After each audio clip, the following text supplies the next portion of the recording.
There is a moment, and you know this moment, when life hits you with something you did not ask for, did not deserve, did not see coming. A door closes. A relationship ends. A plan collapses. A diagnosis arrives. A betrayal surfaces from someone you trusted completely. And in that moment, in the raw, unmanaged, before the performance catches up moment, something inside you recoils. This should not be happening. Not to me. Not now. Not like this. And the Stoics, Marcus Aurelius, Seneca, Epictetus, and the philosopher who would later distill their wisdom into two of the most radical words ever placed together in the history of human thought. The Stoics looked at that recoil and said something that will either liberate you completely or offend you deeply. They said, love it, not accept it, not tolerate it, not survive it and move on. Love it. Love the closed door. Love the collapse. Love the betrayal. Love the diagnosis. Love the exact, specific, painful shape of the life you have been given, not the life you planned, not the life you deserved, not the life you would have chosen from a menu of available options. The life you actually have. This is Amor Fati. And in the next hour, the inner doctrine is going to show you why it is not weakness, not delusion, not the philosophy of someone who has given up on wanting better. It is the most aggressive, most demanding, most freedom-producing philosophy ever conceived by a human mind. Let's begin. Chapter 1. Friedrich Nietzsche, not a Stoic, but a philosopher who understood the Stoic spirit at its most radical, coined the phrase Amor Fati in the 19th century. He wrote, "My formula for greatness in a human being is Amor Fati, that one wants nothing to be different, not forward, not backward, not in all eternity. Not merely bear what is necessary, still less conceal it, but love it. Not merely bear it. Love it." 2,000 years before Nietzsche put those words together, the Stoics were already living the philosophy. Marcus Aurelius, in the Meditations, wrote of the discipline of desire, the practice of wanting what is, rather than what isn't. Epictetus built his entire teaching around the radical acceptance of what lies outside our control. Seneca wrote letter after letter to Lucilius about the liberation that comes from releasing the grip on preferred outcomes. They did not use the phrase Amor Fati, but they were its architects. And the inner doctrine begins here, at the foundation, because before we can understand what it means to love your fate, we need to understand what fate actually is. Not in the mystical sense. Not in the sense of a predetermined script written by a divine hand before your birth. In the Stoic sense. Fate, for the Stoics, was simply what happens. The full, unedited, uncurated reality of events as they actually unfold, not as you planned them, not as you hoped they would, not as you feel they should. What actually happens in the actual world to the actual you. The traffic, the diagnosis, the betrayal, the failure, the loss, all of it. Fate. And the Stoic question, the question that Amor Fati is the answer to, is this: what is your relationship with what actually happens? Most people's relationship with what actually happens is a war. A constant, exhausting, unwinnable war against reality. Against the gap between what is and what should be. Against the events, the people, the circumstances that refuse to cooperate with the preferred version of the story. This war has many weapons. Resentment. Denial. Blame. The endless rehearsal of alternate timelines where things went differently. The prosecution of the universe for the crime of not arranging itself according to your preferences. And the war costs everything. It costs presence, because you cannot be here when you are fighting against here. It costs energy, the finite, precious energy that could be directed toward actual response, actual growth, actual life. It costs time, the non-refundable currency of your one existence, spent in the courtroom of a case you cannot win against a defendant that will never appear. Amor Fati ends the war. Not by pretending there is nothing to fight. Not by erasing the pain of the closed door, the collapse, the betrayal. Not by performing a happiness that does not exist. But by changing the fundamental relationship between you and reality. From opposition to engagement. From resistance to response.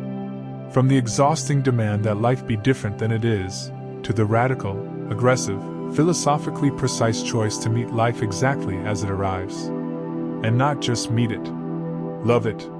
Chapter 2. Marcus Aurelius' Lost Children. Let that land before we move past it. Because it is easy, reading the Meditations from the comfortable distance of 2,000 years, to treat Marcus as a philosophical abstraction, a wise emperor, a Stoic ideal, a collection of quotable insights. He was a man who buried children, multiple children, in an era before modern medicine, before the interventions that make infant mortality a tragedy rather than a commonplace. Marcus and his wife Faustina lost child after child to the ordinary brutality of ancient biology. Of the children born to them, historians count as many as 13, only 6 survived to adulthood. And of those 6, Marcus would outlive some. He grieved. He was human. He felt the specific, devastating weight of a parent's loss, the particular species of grief that breaks people, that reorganizes the entire architecture of a life around an absence that should not exist. And then he wrote. Not to perform equanimity for an audience. Not to demonstrate philosophical virtue for the court. In private. For himself. With the brutal honesty of a man in genuine conversation with his own pain. He wrote of the brevity of all things. Of the web of everything that connects the living and the dead. Of the logos that animates all of existence, including the brief, bright, extinguished lives of the children he had held and buried. He wrote, "Loss is nothing else but change, and change is nature's delight." This is not a man suppressing grief. This is a man, in the middle of genuine, bone-deep grief, reaching for the largest available perspective and refusing to let the pain become the entire story. This is Amor Fati in its most demanding application. Not loving the easy fate. Not loving the fate of abundance and success and the smooth execution of carefully laid plans. Loving the fate that breaks you. Because the Stoics understood something that most modern philosophy of positivity entirely misses. The point of Amor Fati is not that everything that happens is good. It is that everything that happens is real. And reality, engaged with fully, without the buffer of denial or the armor of resentment, is the only curriculum from which genuine wisdom can be extracted. The loss teaches what comfort cannot. The failure reveals what success conceals. The closed door forces the examination of what you are walking toward and why, an examination that the open door, conveniently, never requires. Seneca understood this with the precision of a man who had lost everything multiple times. Exiled by one emperor, recalled by another. Wealthy beyond imagination, then stripped of influence, then ordered to his own death. He wrote, "It is not that I am brave, but that I know what is not worth fearing." And implicit in that statement, woven into its structure, is the Amor Fati philosophy. He did not fear the loss because he had already made peace with the fact of loss. Had already moved his relationship with fate from opposition to engagement. Had already chosen, not once, dramatically, but daily, in practice, to love the shape of the life he was actually living rather than mourn the shape of the life he had planned. That is the work. Daily. Imperfect. Necessary. Chapter 3. Let's talk about the thing you are currently resisting. Not in the abstract. Specifically, the thing in your life right now that you are fighting, internally, privately, with the particular exhaustion of someone who has been losing the same argument with reality for longer than they want to admit. Maybe it is a circumstance you cannot change. A relationship that has ended or is ending. A career that has not unfolded the way you mapped it. A body that is aging, or hurting, or failing to perform the way you need it to. A version of yourself, younger, less scarred, more certain, that you are grieving without fully acknowledging the grief. Maybe it is smaller than that. Maybe it is the specific, daily friction of a life that does not match the vision. The gap between where you are and where you thought you would be by now. The quiet, persistent sense that something went wrong somewhere, and you are living in the aftermath of a deviation from the correct path. Whatever it is, you are in a relationship with it. And the question Amor Fati asks is, what kind of relationship? Because here is what the inner doctor knows about resistance. It does not change the thing being resisted. The circumstance does not shift because you resent it. The closed door does not open because you spend 3 years being angry about its closure. The loss does not reverse because you construct an elaborate internal case for why it should not have happened. Reality is indifferent to your resistance. It does not negotiate. It does not respond to argument. It does not soften in the face of your very reasonable objections to its behavior. It simply is. And every unit of energy directed at resisting what simply is, every hour of resentment, every rehearsal of alternate timelines, every prosecution of the universe for crimes against your preferred narrative, that energy is extracted directly from the only account that matters: your capacity to respond to what is actually in front of you. Epictetus divided all of existence into 2 categories: what is up to us, what is not up to us. And he was surgical about the boundary between them. What is up to us? Our judgments, our desires, our responses, our character, our attention, our effort, our values. What is not up to us? Everything else. The body's behavior, other people's choices, the economy, the weather, the outcome of carefully laid plans, the timing of loss, the shape of fate as it actually arrives. Amor Fati does not ask you to pretend the second category is the first. It does not ask you to believe you can control what you cannot. It does not traffic in the toxic positivity of a culture that tells you your mindset determines your circumstances, as though the children Marcus buried would have lived if only he had visualized differently. It asks something more precise and more demanding. It asks you to direct every unit of your finite energy toward the first category, toward what is genuinely yours, and release, completely and without ongoing resentment, the second. Not because the second doesn't matter, because resistance to it costs more than it returns, and because engagement with it, genuine, Amor Fati level engagement, the kind that finds the curriculum in the collapse and the growth in the grief, returns more than resistance ever could. Chapter 4. There is a man who understood Amor Fati not as a philosophy he chose but as a reality that was chosen for him. His name was James Stockdale, United States Navy Vice Admiral. Shot down over Vietnam in 1965. Captured. Held as a prisoner of war in the Hanoi Hilton for 7.5 years. Tortured repeatedly. Kept in isolation. Denied medical treatment for injuries sustained in his capture. 7.5 years. And when he was released, when he walked back into the world, broken in body but intact in mind, he was asked how he survived. What mental framework had kept him functional, rational, and human through circumstances designed specifically to destroy all 3. He said Epictetus. He had read the Enchiridion, Epictetus's handbook of Stoic philosophy, before his deployment. Had carried it with him. And in the darkness of a Vietnamese prison cell, with no certainty of release, no timeline for the suffering, no guarantee that the story would end in anything other than death, he practiced the dichotomy of control, the discipline of desire, the refusal to locate his identity in circumstances beyond his control, the daily, grinding, unglamorous Stoic practice of directing his attention toward what was genuinely his response, his character, his refusal to be psychologically broken by physical suffering, and releasing everything else. He practiced Amor Fati without calling it that. He loved his fate, not in the sense of being grateful for the torture, not in the sense of performing happiness in a prison cell, not in the sense of pretending the suffering was anything other than what it was, but in the Stoic sense.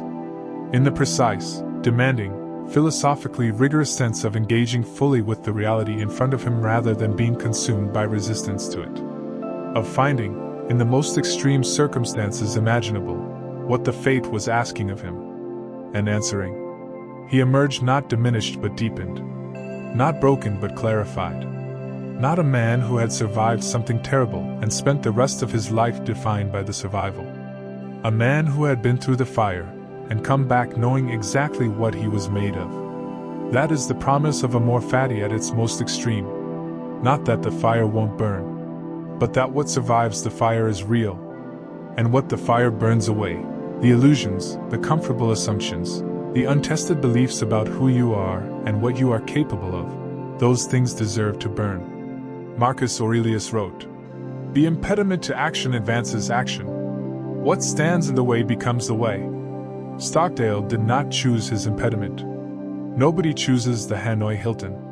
Nobody chooses the diagnosis, the betrayal, the collapse of the carefully constructed life. But the Stoics, and Stockdale, and every human being who has ever emerged from genuine darkness with their character intact, they chose what to do with it. They chose engagement over resistance. They chose the way through over the war against. They chose Amor Fati. Chapter 5. The modern world has a complicated relationship with failure.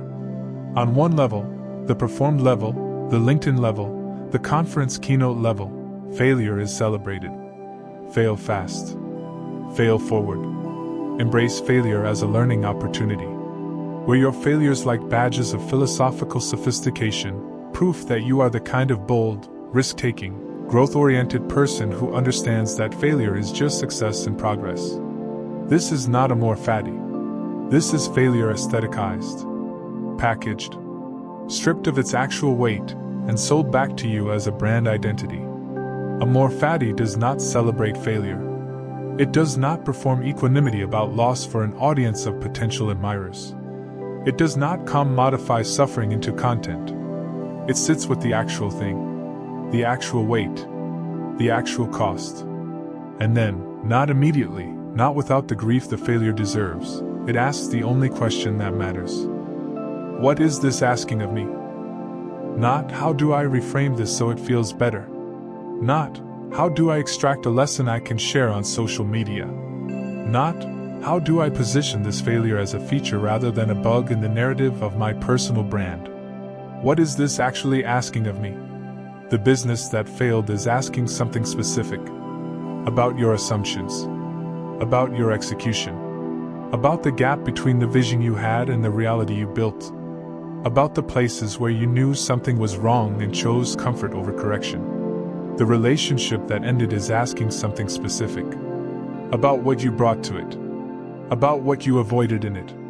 About the version of yourself that existed inside it, and the version that is now, painfully, being required to emerge.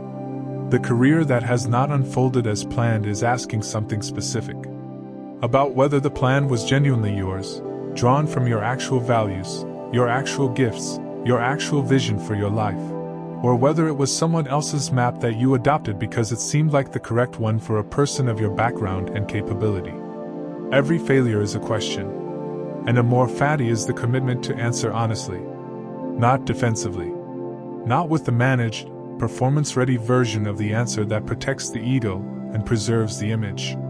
With the raw, unguarded, genuinely examined answer that only arrives when you stop fighting the reality of what happened and start engaging with what it means. Seneca wrote to Lucilius, "Every new beginning comes from some other beginning's end. The end is not the enemy of the beginning. The end is the beginning's prerequisite." And the person who has genuinely practiced Amor Fati, who has moved their relationship with failure from resistance to engagement, from war to curriculum, that person does not dread the end. They do not dread it because they know what it produces. They have been through enough endings to understand that what arrives on the other side, the clarified version of themselves, stripped of the illusions the failure burned away, is more real, more capable, more genuinely themselves than the version that existed before the fire. This is the inner doctrine on failure. Not failure is fine. Not failure doesn't hurt. Not every cloud has a silver lining visible immediately and without the requirement of genuine examination. Failure is the curriculum. Amor Fati is the commitment to attend every class. Chapter 6. Let's address the objection. Because it is coming. It may already be here. You are thinking, this is easy to say. Easy to philosophize about from a distance. Easy to package into a Stoic framework and deliver with conviction in a YouTube masterclass. But what about the genuinely unjust fate? What about the fate that arrived not as a natural consequence of choices made, not as the inevitable friction of an ambitious life, not as the curriculum of a universe that operates with some kind of coherent developmental logic, but as the arbitrary, senseless, genuinely undeserved imposition of suffering on a person who did nothing to warrant it. What about the child who loses a parent? The innocent person wrongly convicted? The community destroyed by forces entirely beyond its control?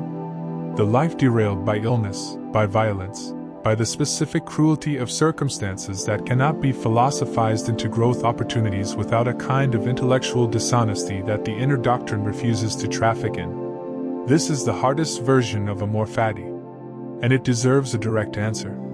The Stoics did not promise that fate is fair. This is critical. This is the place where Stoicism separates itself from every cheap philosophy of positivity that has ever been sold to people in pain. The Stoics did not say the universe is just. They did not say suffering is always deserved. They did not say that if you practice the right philosophy, life will arrange itself into a coherent narrative of deserved outcomes and proportionate challenges. They said something far more honest. They said fate arrives regardless of desert. And the only question that has ever been in your control is what you do with what arrives. Epictetus, a man whose fate was, by any objective measure, profoundly unjust, never argued that slavery was fair. Never suggested that his suffering was deserved. Never performed a happiness that did not exist in order to demonstrate philosophical consistency. He simply refused, with the full force of his extraordinary mind, to allow the unjust fate to define him, to own him, to reach inside the one territory that was genuinely his reason, his character, his response, and colonize it. His body was owned by another man. His mind was owned by no one. That is the deepest application of Amor Fati. Not the love of a fate that makes sense. Not the love of a fate that is proportionate and educational and wrapped in growth opportunities. The love of the only thing you can actually love, your response to what arrives. Because you cannot love what happened. You cannot choose to feel warmly toward the unjust, the painful, the genuinely devastating. But you can love, in the Stoic sense, in the precise and demanding sense, the person you choose to be in response to it. The character you build in the aftermath. The wisdom you extract from the wreckage. The life you construct, not despite what happened, but through it. That is Amor Fati at its most honest. And its most powerful. Chapter 7. Here is what Amor Fati looks like in practice. Not in a prison cell. Not on a battlefield. Not in the dramatic, cinematic circumstances that make philosophy easy to illustrate. In an ordinary life. Your life. It looks like the morning after something falls apart, when the first instinct is to begin the war, to reach for the resentment, to start constructing the case for why this should not have happened, and choosing instead to ask, what is this asking of me? It looks like the conversation you have with yourself about a failure, not the managed, performance-ready version, but the genuinely honest one. The one that locates your actual contribution to the outcome and sits with it long enough to extract something useful rather than defending against it long enough to extract nothing. It looks like the relationship with your own body, aging, changing, failing in small and large ways to perform the invulnerability you preferred. Moving from the war of resistance to the engagement of honest attention. What does this body need? What is it telling me? What does this limitation require of me that my previously unlimited self never had to develop?